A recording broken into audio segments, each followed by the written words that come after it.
दोस्तों स्वागत है आपका हमारे YouTube channel Ram Kumar Gupta leader में। दोस्तों आज आप इस वीडियो में जानेंगे कि महादेवी वर्मा का जीवन परिचय, यानी इसको शॉर्ट में महादेवी वर्मा का जीवनी भी कह सकते हैं आप। तो चलिए दोस्तों बिना टाइम वेस्ट किए वीडियो को शुरू करते हैं। तो आज का हमारा टॉपिक है महादेवी वर्मा का जीवन परिचय। महादेवी वर्मा का जन्म 26 मार्च 1907 को होली के दिन फर्रुखाबाद उत्तर प्रदेश में हुआ था। उनकी प्रारंभिक शिक्षा मिशन स्कूल इंदौर में हुई। इन्होंने 1929 में बौद्ध दीक्षा लेकर भिक्षुणी बनना चाहती थीं, लेकिन महात्मा गांधी के संपर्क में आने के बाद आप समाज सेवा में लग गईं। महादेवी वर्मा समाज सेवा में लग गई। 1932 में इलाहाबाद विश्वविद्यालय से संस्कृत में एमए करने के पश्चात अपने नारी शिक्षा प्रसार के मंतव्य से प्रयाग महिला विद्यापीठ की स्थापना की व उसकी प्रधानाचार्य के रूप में कार्यरत रहीं। मासिक पत्रिका चांद का अवैतनिक संपादन किया। 11 सितंबर 1987 ईस्वी को इलाहाबाद उत्तर प्रदेश में इनका निधन हो गया। शिक्षा के क्षेत्र में अब इनका विकास देख लेते हैं। इन्होंने शिक्षा के क्षेत्र में क्या किया। शिक्षा के क्षेत्र में और क्षेत्र में ये जो एग्जाम में बहुत पूछता है, इसलिए आप इसको ध्यान से देखें, वीडियो को स्किप करने की भूल ना करें कृपया। महादेवी वर्मा का शिक्षा में देख लेते हैं क्या है। महादेवी वर्मा का शिक्षा महादेवी की शिक्षा 1912 में इंदौर के मिशन स्कूल से प्रारंभ हुई थी। साथ ही संस्कृत, अंग्रेजी, संगीत तथा चित्रकला की शिक्षा अध्यापकों द्वारा घर पर ही दी जाती रही। 1916 में विवाह करने के कारण कुछ दिन शिक्षा स्थगित रही। विवाहोपरांत महादेवी जी ने 1919 में बाई का बाग स्थित कार्थवेड गर्ल्स कॉलेज इलाहाबाद में प्रवेश लिया और कॉलेज के छात्रावास में रहने लगी। महादेवी वर्मा जी की प्रतिभा का निखार यहीं से प्रारंभ होता है। 1921 में महादेवी जी ने 8वीं कक्षा में प्रांत भर में प्रथम स्थान प्राप्त किया और कविता यात्रा के विकास की शुरुआत भी इसी समय और यहीं से हुई। वह 7 वर्ष की अवस्था से ही कविता लिखने लगी थी और 1925 तक जब आपने मैट्रिक की परीक्षा उत्तीर्ण की थी, एक सफल कवयित्री के रूप में प्रसिद्ध हो चुकी थी। विभिन्न पत्र पत्रिकाओं में आपकी कविताओं का प्रकाशन होने लगा था, यानी महादेवी वर्मा का प्रकाशन होने लगा था कविताओं में। पाठशाला में हिंदी अध्यापक से प्रभावित होकर ब्रज भाषा में समस्या मूर्तियां भी करने लगी। फिर तत्कालिक खड़ी बोली का कविता से प्रभावित होकर खड़ी बोली में रोला और हरि गीतिका छंदों में काव्य लिखना प्रारंभ किया।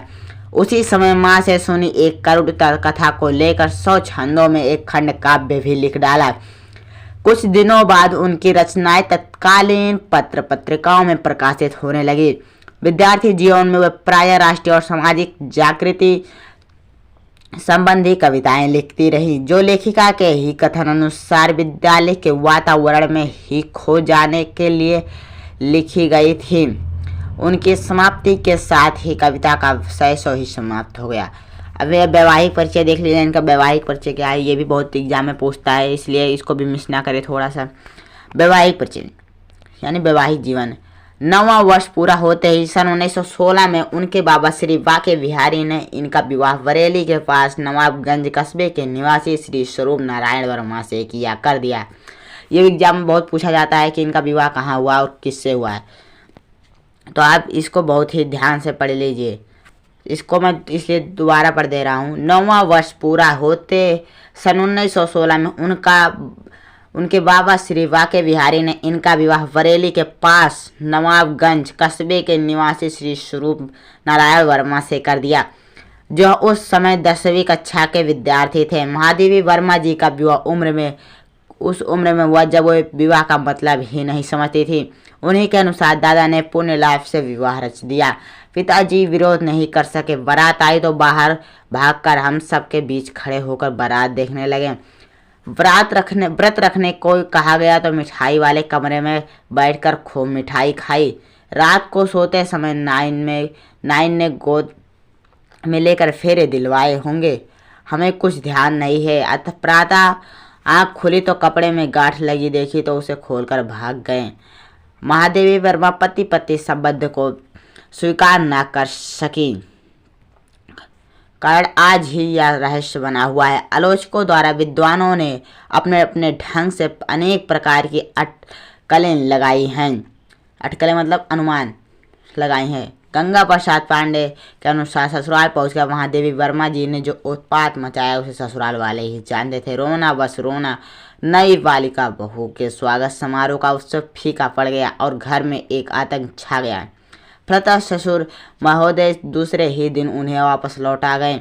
पिता की मृत्यु के बाद श्री स्वरूप नारायण वर्मा कुछ समय तक अपने ससुर के पास ही रहे, पर पुत्री की मनोवृत्ति को देखकर उनके बाबूजी ने श्री वर्मा को इंटर करवा लखनऊ में मेडिकल कॉलेज में प्रवेश दिलाकर वहीं बोर्डिंग हाउस में रहने की व्यवस्था कर दी।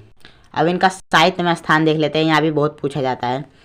महादेवी जी ने अपने जीवन द्वारा समाज सेविका एवं साहित्यिक सेविका की फांक को मिटाने का प्रयास किया।